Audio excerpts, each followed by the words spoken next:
Wild Ginger Software is sponsoring this episode. Wild Ginger Software is thrilled to announce the launch of Pattern Master version 7, their best sewing pattern software yet. They dramatically simplified the user interface and the body measurement process. Wild Ginger added more styles and features, including a revolutionary new designer interface. This new interface makes it easy and fun to mix and match style options and create one-of-a-kind custom-sized styles. As always, Wild Ginger offers free measuring and fit support and a 90-day money-back guarantee. Check out the all-new Pattern Master version 7 and download the free demos at wildginger.com.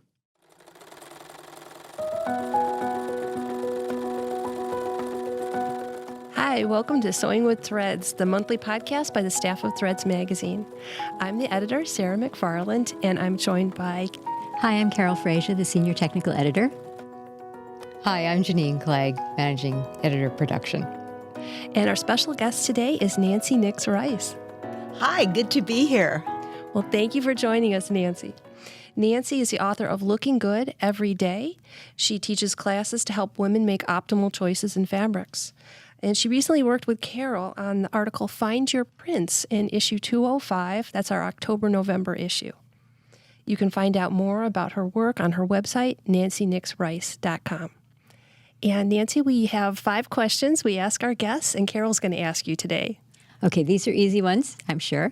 The first one is, who taught you to sew? Oh, goodness. I grew up sewing. I was in a traditional Southern matriarchal family. So my mom sewed, my grandmother sewed, and my great-grandmother sewed.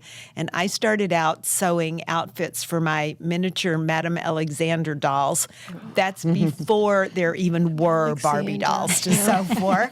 Please do not Google that to determine my age. No, I already know it by heart. So that's my starter story. That's great. Well, okay, so the next question is, what is your favorite sewing term? Well, I got a sneak peek at this question, and my first reaction was, it's when I do something that's a flub. But if I don't go with that one, it's sort of a toss-up between double welt pockets, which I think are the ultimate show-off, and there's a Palmer Pletch technique that makes them so easy that I want to put them in my pajamas, or tapering, the idea of sleeking down a silhouette by tapering it a little bit, both for skirts, for pants, and more recently for sleeves that just gives you, or gives me anyway, a sleeker, taller, trimmer look to everything I sew. That's actually very interesting. I haven't heard that one before, but it makes a lot of sense. Oh, it makes so much difference. An easy fix that turns something into a better silhouette. Absolutely. Okay. So we'd like to know, what are you currently sewing? Well, having just come from ASG National Conference and pulling several all-nighters to get my garments for that project finished, I am not currently sewing anything, but the next thing on my list is a motorcycle-style jacket in a combination of a metallic sweater knit for some of the panels and then a faux quilted ponte knit for the side inserts and a flashy decorative silver zipper. That sounds great. Send us pictures when you finish. I'll do it. The ponte knits that you have that we saw at the American Sewing Guild conference are just wonderful. They are pretty much a spoiler fabric. If you ask me my favorite fabric to sew anymore, I am so spoiled for a beautiful quality ponte that I really feel imposed upon if I have to sew something else. Well, that was going to be the next question. So do you want to tell us a couple of the characteristics of these fabrics that you like so much? Well, I was surprised to learn that a lot of people have negative impressions about ponte knit because they've either purchased ready-to-wear or sewn with cheaper pontes that have a tendency to both stretch out of shape or to pill like crazy. And obviously it's no fun to have put your time into a project and then have it not perform. So when I was searching for a ponte to offer on my website, I found a company that really only produced for the manufacturing market, so it took some finagling to get them to sell it to me. But they include a higher rayon content so it looks and feels like a natural fiber, but also a higher spandex content, which keeps it from bagging out at knees and elbows and seats. And then it's knit on an ultra-fine gauge knitting equipment so that the stitches are buried more down into the fabric, which really reduces the pilling situation. I haven't had any pilling at all with this one. So I would certainly advise everybody, whether it's our Ponte or someone else's, to keep in mind that it is really, and with every fabric really, it doesn't take you any longer to sew it in something fabulous that you'll love and wear forever than it takes to sew it in something cheap and cheesy that'll be in the rag bin after a year. That's good advice. And the last question is, what do you love most about sewing? Oh, without a doubt. Rationally, it's the ability to have what I want and not be limited to what's available and ready to wear. But emotionally, most of the circles in which I live my life, I'm the only person who sews. So what I really love is that smug little brag when I can go, oh, thank you, I made it myself. And have people go, oh, you did what? Aren't you just the most brilliant thing that ever walked on earth? I appreciate you saying that because I think we all feel that a certain way, but most people won't just out and out say, I take pride in what I do. I like being original and having the ability to do this kind of thing. Absolutely. That's skill. half the fun, Yeah. at least half the fun. Yeah. Well, thank you for answering our questions. We're going to take a brief break for a special message, and then we'll be back to talk to Nancy about how to create a flattering, versatile wardrobe. On Sewing with Threads, we love to talk about sewing and we really geek out about it. But there are other wonderful podcasts out there, including one by another Taunton Press publication, Fine Woodworking. And we have a guest today, Ben Strano, who's going to tell us a little bit about his podcast. Thank you, sir.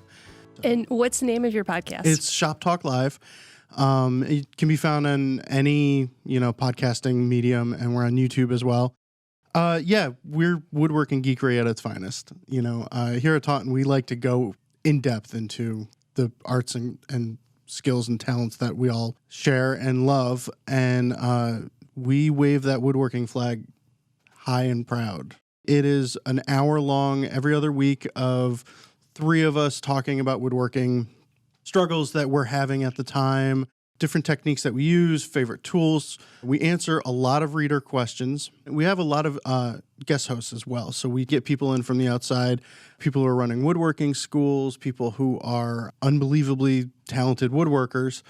We do have some bonus episodes on the off weeks from time to time. We have an episode coming up with somebody who's doing work all over the world, but mostly in Honduras right now, and creating products for woodworkers in third world countries to make and sell that they can make out of sustainably harvested rainforest woods. It sounds like a fascinating topic. I would have a wood shop if I didn't already have to devote so much space to my sewing. You should see my house. We have both. Oh, yes. So, yeah. Well, Ben, thank you for coming on and telling us more about Shop Talk Live. If Thank you for having know me. anybody or you yourself are interested in woodworking, be sure to tune in. Thank you. Thanks. Welcome back. We're talking today with Nancy Nix-Rice, who's been an image consultant for more than 35 years. And Nancy, you just worked with us on a story about finding the best prints. Can you tell us a little more about your philosophy behind choosing fabrics? Well, the first thing when you're talking about prints is to realize that those of us who sew really have a tendency to end up with closets that are way too full of prints and patterns and plaids and stripes, because those are admittedly so much more alluring on a bolt in a fabric store. It's hard to get really emotionally involved with a solid color. I'm passionate about purple or whatever it might be. But the truth of the matter is when you have a closet that's too full of patterned things, you have absolutely no mix and match. I refer to the idea that prints and patterned things and embellished garments too are the icing. But you can't just have icing. You need some cake, some basic pieces to put it with. And one of the best cures for limiting the number of prints in your wardrobe is understanding what makes a print really work on you. That narrows down the field so much that you almost can't overindulge. And ironically, often it's exactly the things that make a print so eye-catching in the store that make it overpowering on so many women. Really bold scale, really bright colors, high contrast, black and white especially, just grabs us and pulls us in a retail setting. But when you put it on, what happens is it's just as attention-grabbing as you're walking around in the world. And so rather than saying, I saw Carol yesterday and she looked fabulous, you're more inclined to think, boy, I saw this fabulous black and white dress at this event. I don't even remember who had it on, but boy, it was a killer dress. But I always tell my clients we're better than being just a coat hanger to showcase even if it's something wonderful that we made. It's the responsibility of the clothes to showcase us. Fair enough? Yes. And I think if you buy into that, which really is a good thing to do, then you really are much more directed in your shopping for fabric. Since I worked with you on your article, it's true. I've looked at a lot of fabric in the past few days, and I will go up to something and think, oh, that's beautiful. And I'm like, oh, man, that is going to be too much. I really can't pull that off. So it saves me from having piles of that kind of fabric either in my sewing room unsewn because I approach it later and feel afraid of it somehow, or I make something out of it and then feel kind of odd when I wear it. Well, and sometimes I'll admit I've fallen in love with the print and just allowed myself to buy an eighth of a yard or a quarter of a yard just so it can be in my life. And about once a year, I have that stash organizing weekend when the husband is out of town for whatever. And I take it out and I look at it and I stroke it and I love it and I put it away. And that's very satisfying. And with that amount, there's no pressure to make something out of it. A string bikini is not anything I'm likely to sew.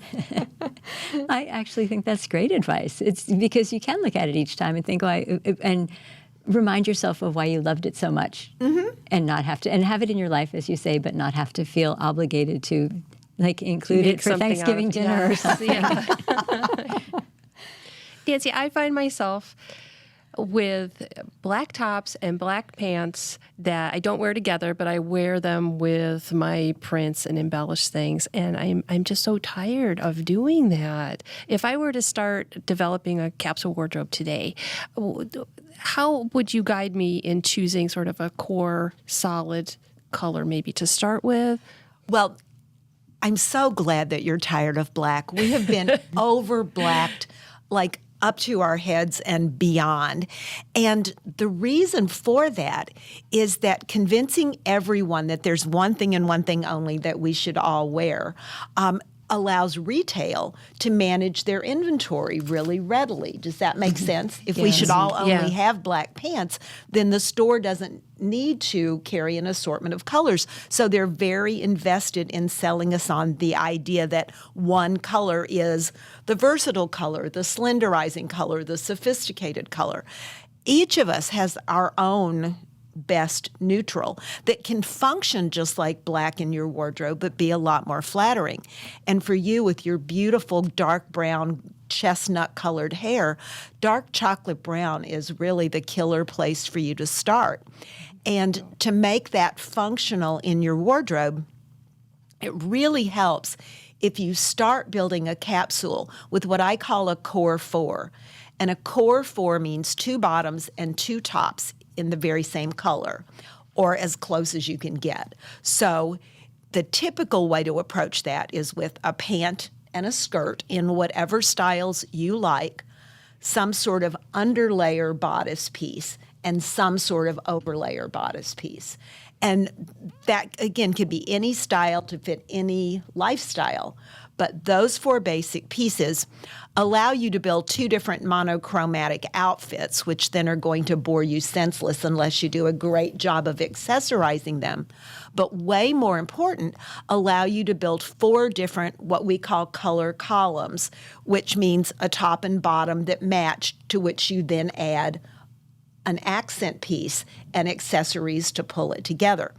A sneaky way to figure out where to go with those accent colors is to find a great print that's based around your neutral and look at what accent colors that print incorporates. If the print looks great on you, then logically you can spin out those colors from the print as accents to wear with your key neutral and pull together absolutely amazing outfits.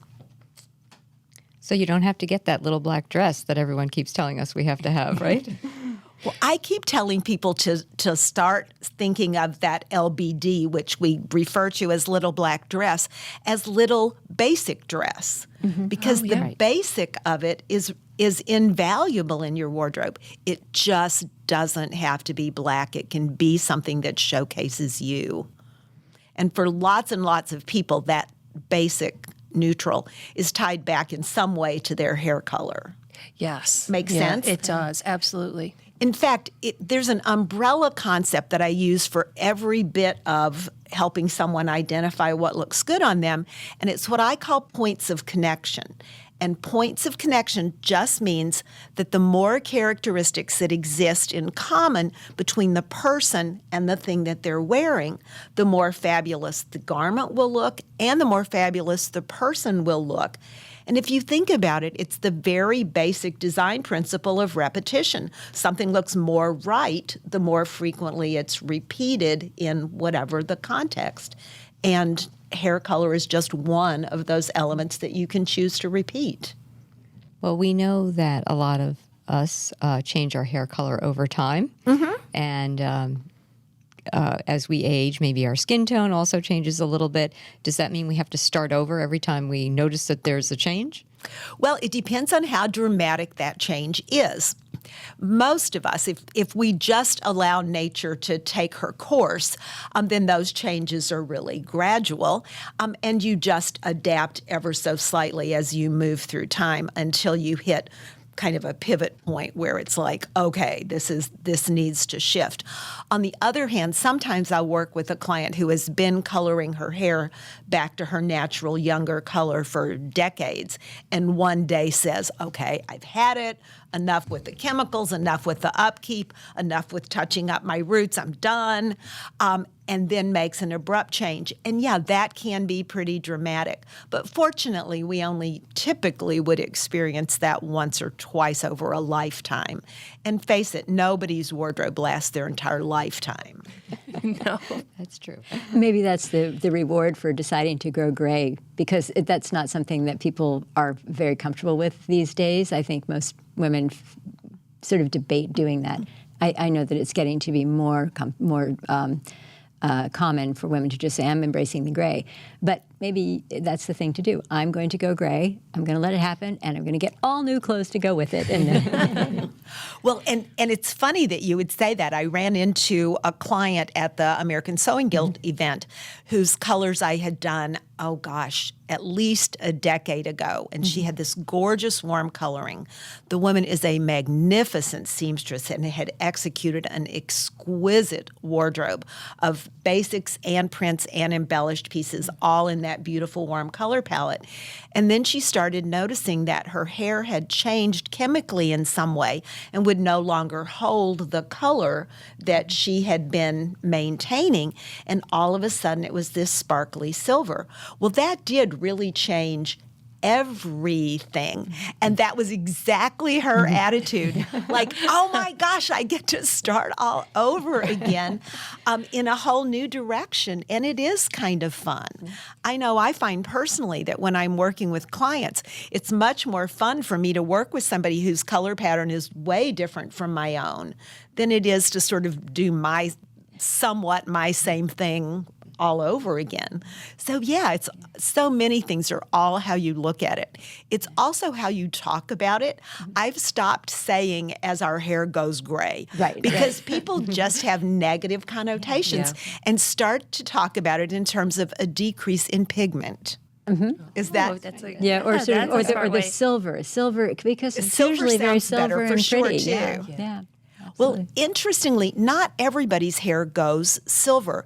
If someone who had warm color hair naturally, tends on the whole to lose pigment to a more sort of golden or taupey kind of yeah. gray. And often those people then love to add just a subtle wash of color, maybe to an ash blonde or to a slightly strawberry blonde, where people with darker, cooler hair tend to keep maintaining their natural color until one day they stop and their gray is that silvery thing. So interesting how that works. So you were talking about a core neutral color for everybody. What is the range that you would recommend for any of those? I mean, you said taupe just now. That sounds like that would be one of them. And obviously black is the one that everybody thinks about, but might not be the universal, clearly. But what is in between? Do you consider navy to be a neutral for people? Or yeah. Absolutely. It's a little bit of a misconception that navy is one thing and one thing only. Right. So people with softer coloring are better in a little bit softer navy, tending in the direction of a cadet kind of blue. Women with really warm coloring are better in a navy with just a little bit of a green or tealish cast to it. But navy is one of the most malleable neutrals you can work with. I did a section on my blog where I took a basic navy pantsuit, and by accessorizing it with pieces and prints and details that pick up the hair color of the person who's wearing it, it's amazing how much you can shift it. So on a blonde, you might pair it up with chunky gold jewelry and a camel sweater underneath, and then a scarf that pulls all that together. And all of a sudden, the whole effect, the navy itself didn't change, but the whole outfit has moved in a much lighter direction. And similarly for a redhead or for someone with silver hair, just by adding that hair color element, you can make a really dramatic change. We haven't really talked about this too much because we've spent a lot of time, you and I, talking about color and print. But I wanted to ask if you had any recommendations for people on maybe a kind of a core silhouette, because when you do if you do your core four, that won't be the same for everybody either. Also, because some people will want 2 pants and no skirt, or 2 skirts, no pants, that kind of thing. But do you have any, sort of tried and true tips for people about how to get the best silhouette that's going to be flattering and also really versatile when they mix in other pieces? Sure. For those core 4 pieces, the thing that's going to enhance the versatility the most is to keep those garments pretty basic, not embellished, not even a whole ton of detail, because you don't want them to be so memorable in and of themselves. You want what's memorable to be the way that you've combined them with other pieces. You really hit the nail on the head when you commented that not everybody's going to want 1 pant and 1 skirt.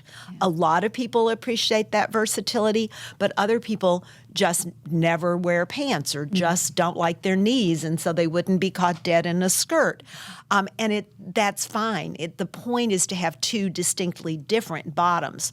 So in a Navy core group, for instance, might be a pair of Navy Ponte tailored trousers or Navy Ponte narrow pants or whatever. And then the other alternative might be just a pair of dark wash jeans, which are going to work with all the same tops that would work with the dressier navy pant and make just as many outfits. When it comes to the body silhouette, shameless plug here, but one of my absolute favorites is a cascade front cardigan jacket. And am so excited that I'm now working with Pamela's Patterns to create a pattern for my very favorite cascade front jacket.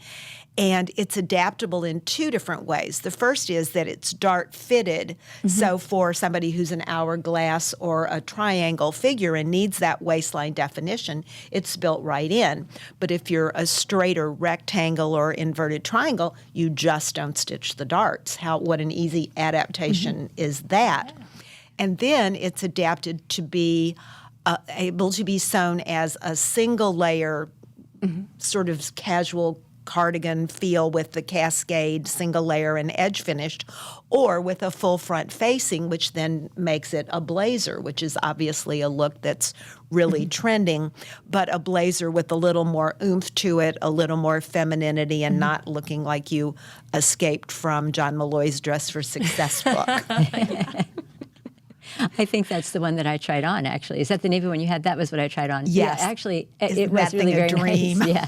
I love that jacket. Yes, yeah, I it saw feels like- Pamela's sample Right. jacket there. Beautiful. Yes. Pamela Leggett, right. Yes. Well, and it's so fun. I had just fake drafted, because I am not a pattern drafting expert by any means, but sort of faked that jacket initially as a knockoff of a ready-made that I had in my own closet.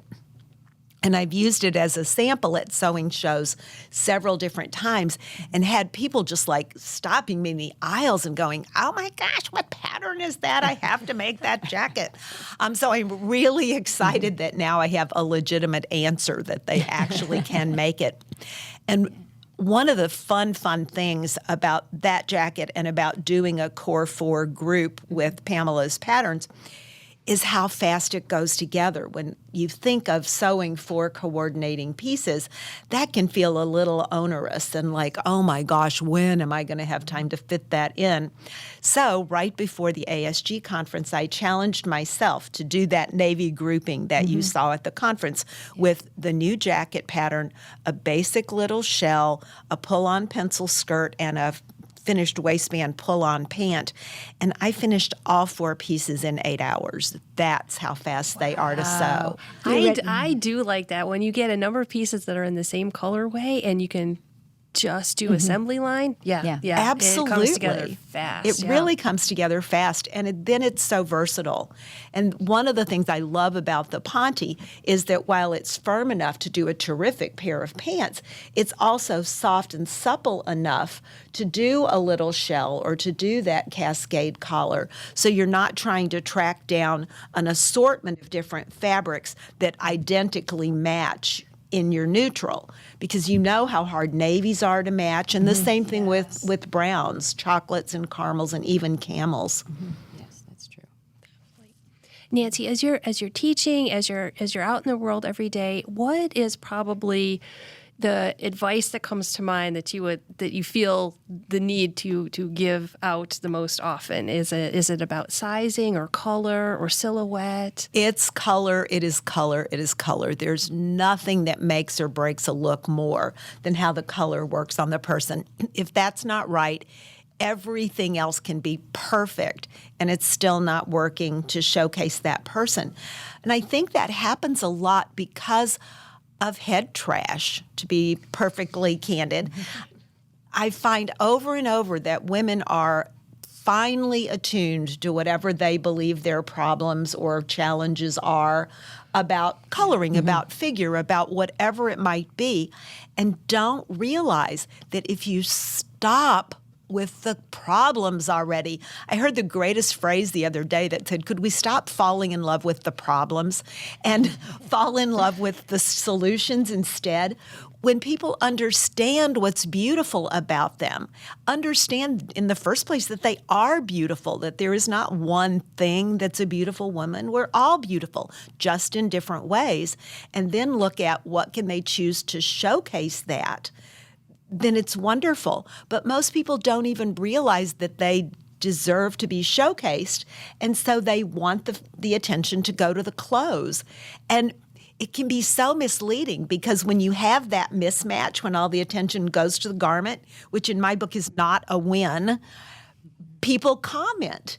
And they say, oh my gosh, what a fabulous thing you have on. And we think, cha-ching, I made it, I scored. And never even realize that that really can be a clue that the garment is wearing you instead of the other way around. It's much nicer when somebody, after a few encounters with you, says, you look so fabulous today. But come to think of it, you look fabulous all the time. What do you know that I don't know? That's when I feel like my client is really successful. I have a question about color.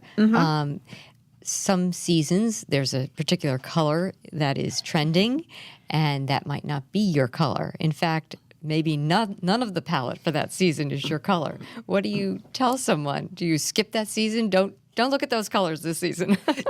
Just go naked. It'll be fine. Well, two answers to that. The first answer is to take the long-term view, and there may be seasons when you just don't shop very much except filling in basics. It also, though, is kind of a misnomer to think about the trends for the season. Most people who don't shop for a living don't really realize that virtually every women's specialty retailer turns over their color story on average every 5 to 6 weeks. So if you walk into, you name one, Chico's, Talbot's, J. Jill, whoever it might be, today, I can guarantee you that 5 weeks from now, they'll have a whole new color story. And 5 more weeks, they'll have another new color story.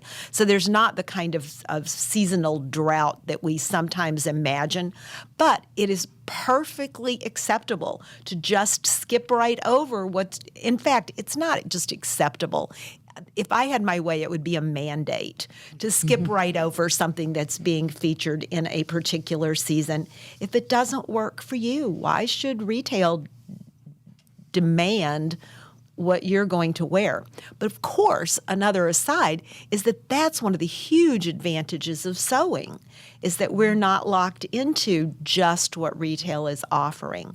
And it's a great justification for building up a good, substantial stash of things that will be great on you when you sew them.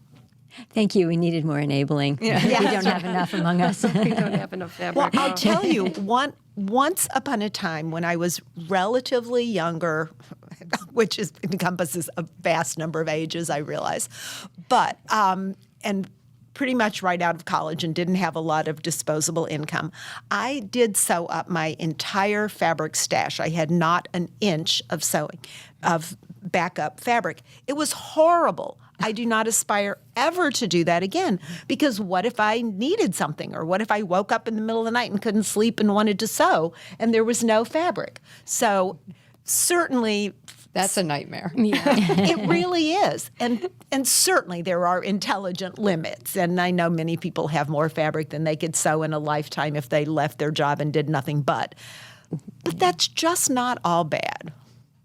And Nancy, when your fabric stash, were they fabrics that worked together, or were you that much into planning at that time, or was it kind of a assortment? It's sort of uncanny. I have, when I look in my stash cabinet right now, there are 1 or 2 pieces that make me go, what was I thinking? But for the most part, they really are in the right direction.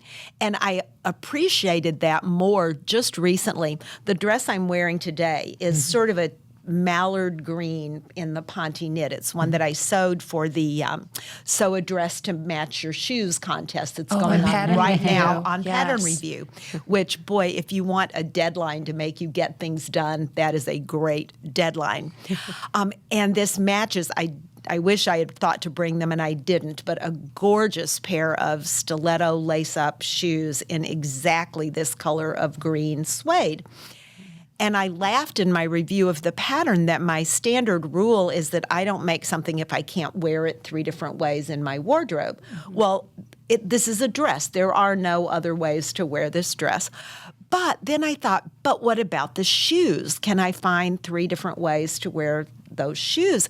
And would you believe I went to my stash and did indeed find 3 other fabrics that included this crazy mallard green that will be drop dead killer with my green suede stilettos. Your basic classic item. Well, you need to have something like that in your closet. And now I can tell we all want to see what those shoes look like. Well, you can see them on Pattern Review, or Okay, I will we'll go be look more there. than All happy right. to send you a photo. The fun thing was, I felt like for the contest it really needed to have more than just the color in common. And the shoe has a very architectural cut to it. And so what I loved about this pattern was this architectural detail with the pleat across the front and the pleats down the side. And then the little ties on the shoe had a bright, shiny gold tip. And so I found a place that would make this the beautiful custom-made zipper. dark Oh, yeah. green, bright gold zipper that I inserted into the side seam. And so now I had really intended just to top stitch it on and have it just be purely decorative. But then the zipper tape wasn't quite as perfect, a color match as I had hoped for, so I inserted it and then realized, actually my husband pointed this out, he's kind of a zipper kind of guy, and pointed out that now I could actually unzip it from the hem up and create whatever length of slit you want to make. slit I Yeah. wanted in the side seam of my garment. So Very nice. Oh, Nancy, we'll have to get pictures of the shoes, and if you'll let us to borrow the dress, Of we'll course. include them in the show Yeah. notes. Yeah. absolutely, I would be delighted to do that. Well, I think we're getting close to the end of the time we have allotted. It's been so much fun to talk to you, and it was fun to work with you on the article. Thanks. I loved it too. Obviously, Threads was the only publication there is that could do justice to the photography to really show how different prints look on different people. I'm excited to hear Oh, what people thank you. think when they see it in print. Me too. I learned a lot from the article, and you were the only person we could have worked with who would have had all those wonderful prints available to show on everyone. Yeah. Thanks. It was great. Thank you for listening. Follow Threads on social media and visit threadsmagazine.com to view show notes for this episode. While you're on the site, check out Threads Insider, our online membership with exclusive access to expert sewing techniques. Until next time, keep on sewing with Threads.